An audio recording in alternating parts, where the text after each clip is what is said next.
Hello, this is Gavin Phillips with Layer Cake and Photo Effects. It's September 2022 and we have a new photo art effect for you. There was a lot of interest in knowing how to create this bird or butterfly dispersion effect in Photoshop. So here is the tutorial along with other graphics that will help you create your own dispersion effects. So let's jump straight in.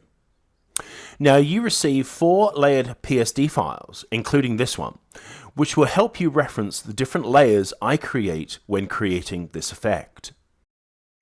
So let's see what's included with this bundle. You receive a variety of different drag and drop PNGs, a big variety of different birds, as well as the custom dispersion brushes and butterflies.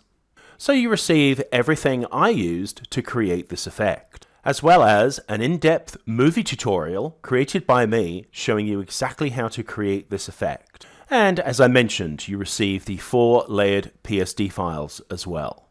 Now, in addition, you receive these custom tinting filters as well. You can use these filters on any photo by simply dragging and dropping them onto a new photo.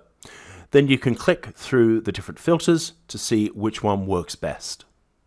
The custom filters are a variety of LUTs and new tints that we created specifically for this set of software. I like this one, but it's a bit too strong, so I'll just lower the opacity. Now with this black and white image, I created something different again, but the procedure is the same with a couple of small differences. I show you this in the included movie tutorial. Now for compatibility, you can create this effect in all versions of Photoshop from CS6 through Photoshop Creative Cloud 2022 and onwards, and in Photoshop Elements 2018 and onwards. There is a new product introductory discount being offered for you. Take advantage of it now because it ends shortly. Thank you for watching and have a wonderful day.